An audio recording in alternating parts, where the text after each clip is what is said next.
হবে। এখন আমি ব্যক্তিগতভাবে মনে করি যে এখন যদি আমাদেরকে আরাকান আর্মিকে সহায়তা করার জন্য সামরিক সাহায্য দিতে হয়, আমরা আমার মনে হয় দিলে এটা আমাদের ফিউচারে লাভ হবে। কি জন্য? তারা অলরেডি দেশের 20% জায়গা দখল করে আছে, চলে যেতে পারবে, আমেরিকা ফলাবে, তখন আর বাধ্য। কিন্তু তখন কিন্তু ইন্ডিয়া কি করেছিল? ইন্ডিয়া কিন্তু পাকিস্তানের আগেই বলেছে যে আমাদের গ্রাউন্ড নিয়ে তোমরা তালেবানে আফগানিস্তান অপারেশন চালাও। কিন্তু আমেরিকা এটা নেয় নাই কি জন্য? কারণ এটা ছিল মুসলিম কান্ট্রি, তাদেরকে সৈনিকদেরকে ইন্সপায়ার করার জন্য এটা উনি বলবেনই। আরো কি বলেছেন যে যুদ্ধ যদি করতে হয় তাহলে হেরে যাওয়া is not an option. This is a very basic লেভেলের কথাবার্তা, এবং যেটা উনি বলেছে, এটা হাসিনা কি না দিয়ে কি বাংলাদেশের কোনো উপকার করেছে? আমি আপনাকে বলি, যখন 2017 সালে প্রথম এই তাদেরকে অ্যাকসেপ্ট করেছে, এই অ্যাকসেপ্ট করাটাই তো উচিত হয়নি। তাদের উচিত ছিল নো ম্যানস ল্যান্ডের কোনো একটা এলাকায় এদেরকে ইয়া করা। যেমন গাজা হচ্ছে পৃথিবীর সবচেয়ে ওর্স রিফিউজি সিচুয়েশন। আমাদের এর পাশের দেশ হচ্ছে ইজিপ্ট। ইজিপ্ট কি গাজা রিফিউজি কি অ্যাকসেপ্ট করেছে? করেনি। কারণ তারা জানে যে তারা কোনোদিন, ইহুদিরা কোনোদিন এই রিফিউজিকে পরবর্তীতে ফেরত দেবে না। এই রিয়েলিটিটা তারা বুঝতে পেরেছে। কিন্তু আমাদের ওই সময় রাজনীতিক যারা ছিল তারা ভারতের কথায় চলতো, এই কারণে করতে পারেনি। তার পরবর্তীতে যে একটা সুযোগ এসেছে সেটা হচ্ছে 2022 সালে এই আরাকান আর্মি যখন এরকম শক্তিশালী অবস্থায় ছিল না, তখন তারা বাংলাদেশকে অফার করেছে যে তারা যদি তাদেরকে লজিস্টিক এবং হিউম্যানিটেরিয়ান সাপোর্ট দেয়, আবার বলি লজিস্টিক এবং তাহলে তারা ফিউচারে এই জনগোষ্ঠীকে নিয়ে যাবে। বাট ওইটা আমরা সাপোর্টটা গ্রহণ করি নাই। এটা হচ্ছে আমাদের দূরদর্শিতা না। আমি মনে করি যে যারা এটা নিয়ে গবেষণা করেন তারা এই জিনিসটা বুঝতে পারছেন। কিন্তু সরকার চলে হচ্ছে ভারতের ইয়াতে।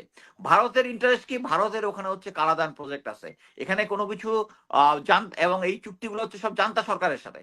আর আরাকান আর্মির সাথে যে জিনিসগুলো আছে ওগুলো অ্যাডহক বেসিসে চলতেছে, অ্যাডহক বেসিসে।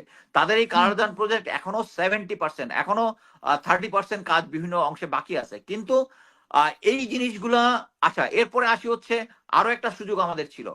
এই গত বছর যখন আমরা জানি যে প্রায় 350-র মতো জান্তা ওই সরকারের আর্মি, নেভি, তারপরে আইন শৃঙ্খলা বাংলাদেশে পালিয়ে আসছিল, তখন 3 সপ্তাহ বর্ডার খালি ছিল। আমরা এই এই এই এই যে অ্যানালিসিসটা বলতেছি, এটা আমার অ্যানালিসিস না, এটা লেফটেন্যান্ট জেনারেল মাহফুজ স্যার আছে 5th লং এর, উনি একজন বিজ্ঞ, উনার অ্যানালিসিস থেকে আমি ধার করে বলতেছি। এবং তখন আমরা ইচ্ছা করলেই পারতাম যে মায়ানমারের ভিতরে বাংলাদেশ আর্মির একটা এনক্লেভ নিয়ে ওখানে এই রোহিঙ্গা জনগোষ্ঠীকে রাখতে পারতাম। এটা আমরা করতে পারিনি। বাট কথা হচ্ছে এখন এই পর্যায়ে যেটা আসছে, এখানে আমরা যদি সফট অ্যাপ্রোচ করি, এই রোহিঙ্গা জনগোষ্ঠী বাংলাদেশের ফিউচারে একটা বিশাল ক্রাইসিস। এবং এটা এখন আপনারা মনে করতে পারেন যে এটা American interest. Yes, it is American interest. আমেরিকার ইন্টারেস্টের সাথে যদি আর ইন্ডিয়ার ইন্টারেস্ট কি? ইন্ডিয়ার ইন্টারেস্ট হচ্ছে করিডোরের এগেনস্টে। সো আমার এখন বুঝতে হবে যে আমার ইন্টারেস্ট কোনটা সবচেয়ে সুইটেবল হয়, এবং এই সুইটেবল হওয়ার জন্য যেটা করিডোরকে সাপোর্ট দিতে হবে। এখন আমি ব্যক্তিগতভাবে মনে করি যে এখন যদি আমাদেরকে আরাকান আর্মিকে সহায়তা করার জন্য সামরিক সাহায্য দিতে হয়, আমরা আমার মনে হয় দিলে এটা আমাদের ফিউচারে লাভ হবে। কি জন্য? তারা অলরেডি দেশের 20% জায়গা দখল করে আছে, এবং বাকিটা হচ্ছে সময়ের ব্যাপার, এবং তাদের সাপোর্টে আমেরিকা আছে। এরকম একটা সিচুয়েশন আপনি যদি এটার সাথে তুলনা করেন, 1971-এর কথা তুলনা করেন, তখন আমরা ইস্ট পাকিস্তান ছিলাম, আমরা মুসলমান জনগোষ্ঠী, আমরা নিষ্পেষিত হয়েছি পাকিস্তানের দ্বারা, গণহত্যার শিকার হয়েছি। তখন ভারত আমাদেরকে সাহায্য করার জন্য আসছে, যদিও তারা 3 ডিসেম্বরে যুদ্ধ ঘোষণা করেছে। বাট কথা হচ্ছে করেছে তাদের কি জন্য? নিজের স্বার্থে করেছে। এইটা হচ্ছে আমাদের স্বার্থ। আমাদের স্বার্থ কি? আমাদের এই রোহিঙ্গা জনগোষ্ঠীকে তাদেরকে ফেরত দিতে হবে। এইটা হচ্ছে জিওপলিটিক্যাল। আমাদের গ্রাউন্ডে, আমাদের বর্ডারে যেহেতু হচ্ছে, এখানে যদি আমরা মানে শক্তি প্রয়োগ না করি একটা সুযোগ থাকা সত্ত্বেও, এবং বর্তমানে আরাকান আর্মি একটা উইনিং আর্মি। এখন আমরা যদি চুপচাপ বসে থাকি, তাহলে আরাকান আর্মি কিন্তু এদেরকে নেবে না। কারণ আরাকান আর্মির সাথে রোহিঙ্গাদের সমস্যা আছে। তারা অলরেডি বাংলাদেশকে নাকি একটা চিঠি দিয়েছে যে ওদের কয়েকটা সশস্ত্র গ্রুপ আছে, এদেরকে সারেন্ডার করাইতে হবে। আপনি একটা জিনিস দেখেন যে শেখ হাসিনার মানে ইন্ডিয়ার প্রেসক্রিপশনে আমরা হেল্প করেছি, আমাদের গোয়েন্দা সংস্থাগুলো, যে রোহিঙ্গা জনগোষ্ঠী গিয়া জান্তার পক্ষে ফাইট করেছে।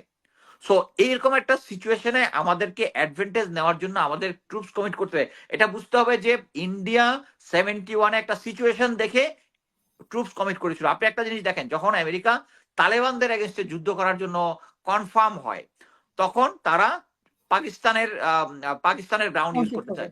পাকিস্তান কিন্তু তখন প্রথমে এগুলো হচ্ছে সব আন্ডার হ্যান্ড টক হচ্ছিল, আন্ডার টেবিল টক, এবং এটা পরবর্তীতে পাকিস্তানের বলেছে পারভেজ মোশাররফ মতো, তখন বলেছে যে তাদেরকে হুমকি দেওয়া হয়েছিল যে পাকিস্তান যদি এ ব্যাপারে সাহায্য না করে তাহলে তাদেরকে বম্বিং করে তাদের প্রিহিস্টরিক সিচুয়েশনে চলে যেতে পারবে, আমেরিকা ফালাবে। তখন আর বাধ্য, কিন্তু তখন কিন্তু ইন্ডিয়া কি করেছিল, ইন্ডিয়া কিন্তু পাকিস্তানের আগেই বলেছে যে আমাদের গ্রাউন্ড নিয়ে তোমরা তালেবানে আফগানিস্তানে অপারেশন চালাও, কিন্তু আমেরিকা এটা নেয় নাই কি জন্য, কারণ এটা ছিল মুসলিম কান্ট্রি।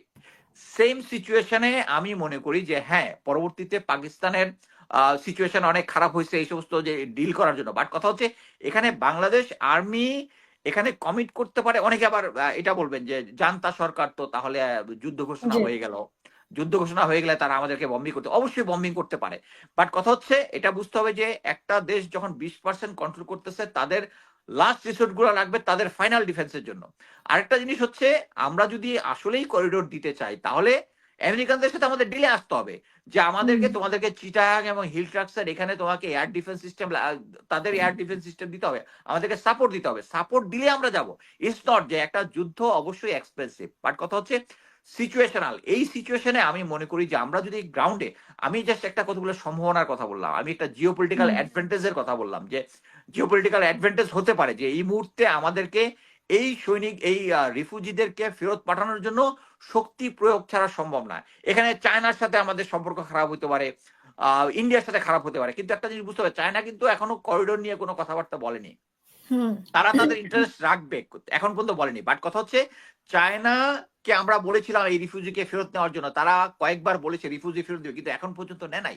অলরেডি বাংলাদেশের যে কি বলে ব্রিগেডিয়ার শাখাওয়াত স্যার বলেছে যে আমাদের রোহিঙ্গা বিষয়ে আমাদের যে look east policy failed, China fail করেছে, অতএব এখন আমরা, তারা ফেল করার কারণে আমরা তো আমাদের স্বার্থ দেখবো, চায়নার সাথে যে আমাদের টাই যেটা আছে এইটার জন্য তো আমরা এই রিফিউজিদেরকে বছরের পর বছর টানবো না, তো আমরা তো টানবো না, টানতে হবে। তো এখানে একটা রাইট ডিসিশন নিতে হবে। সবাই আমরা দেখতেছি যে ফেসবুকে টক শোতে সবাই আমরা বলতেছি এইটা হইলে ভারত নাকশ হবে, এইটা হইলে ইন্ডিয়া নাকশ হবে, এটা হইলে আমেরিকা হবে, আমেরিকা ফিউচারে এখানে একটা খ্রিস্টান রাষ্ট্র করতে পারে, খ্রিস্টান রাষ্ট্র যদি করতেও চায় এটা ফিউচারে, তখন উইল ডিল উইথ ইট, আমরা আমাদের বাউন্ডারি মেনটেন করবো। বাট এই মুহূর্তে এটার সিচুয়েশনের অ্যাডভান্টেজ আমাদেরকে নিতে হবে, এইটাই হচ্ছে। আবার আমি বলতে চাচ্ছি যে আমরা অ্যাডভান্টেজ ডিসঅ্যাডভান্টেজ সবকিছু যোগ বিয়োগ করে আমি মনে করি যে এই করিডোর সাহায্য নিয়ে আরাকান আর্মিকে যদি আমরা ডাইরেক্টলি সাহায্য করি,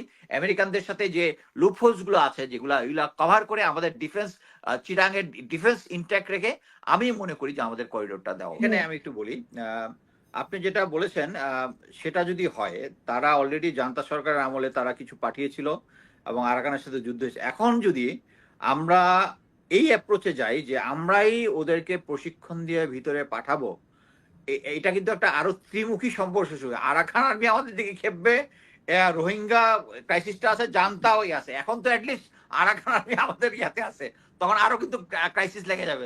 মানে বাট কথা হচ্ছে আমাদের এখানে শক্তি প্রয়োগ করতে হবে, এখন সরকারকে ডিসিশন নিতে হবে যে কোন শক্তি প্রয়োগ আমাদের জন্য সবচেয়ে ভালো হবে। এখানে দুইটা জিনিস, এই যে দেখেন আমি কিন্তু, আমরা কিছুক্ষণ আগে আলাপ করলাম যে আরাকানদের সাপোর্ট করার জন্য যে একটা সাপোর্ট বেস আমেরিকার আছে কক্সবাজারে, এটা শেখ হাসিনার সঙ্গে দেওয়া। তার মানে হচ্ছে দেয়ার আর প্রায়োরিটিস, মানে শেখ হাসিনা যে জিনিসগুলো করতে চাচ্ছে না ভারতের ইয়াতে, ওগুলাকে ডিনাই করতেছে, আবার কিছু কিছু আছে করতে বাধ্য। সো এখানে আমি মনে করি যে একটা, আমরা যেহেতু একটা স্বাধীন রাষ্ট্র, আমাদের রাষ্ট্রের ওই সেন্টিটিটা ও মানে যুক্তরাষ্ট্র ক্রস করবে না, মানে হচ্ছে আমাদের নির্বাচন বা অন্যান্য জিনিসে তারা আন্ডারহ্যান্ডে হয়তো বা অ্যাডভাইস করতে পারে, বাট এটার জন্য ফোর্স করা, যেটা শেখ হাসিনাকে ফোর্স করে ওখানে একটা সাপোর্ট দিয়ে বসেছে, ওরকম হওয়ার সম্ভাবনা নাই আমি মনে করি। আরেকটা কি কথা বলেছিলেন প্রথমে? যুদ্ধের কথা। আচ্ছা, যুদ্ধের কথা। এটা হচ্ছে এখন একটা জিনিস বুঝতে হবে যে উনি গিয়েছেন একটা মহড়া দেখার জন্য, মহড়া দেখতে হলে তো যুদ্ধের প্রস্তুতি নিয়ে উনি কথা বলবেনই, এটাকে সময়ের সাথে করার কিছু নাই। উনি যেটা বলেছেন যে আমাদেরকে যুদ্ধের প্রস্তুতি নিতে হবে, উনি একটা মহড়া দেখতে গেছেন, অতএব তাদেরকে সৈনিকদেরকে ইন্সপায়ার করার জন্য এটা উনি বলবেনই। আরো কি বলেছেন যে যুদ্ধ যদি করতে হয় তাহলে হেরে যাওয়া is not A option, this is a very basic লেভেলের কথাবার্তা এবং যেটা উনি বলেছে এটা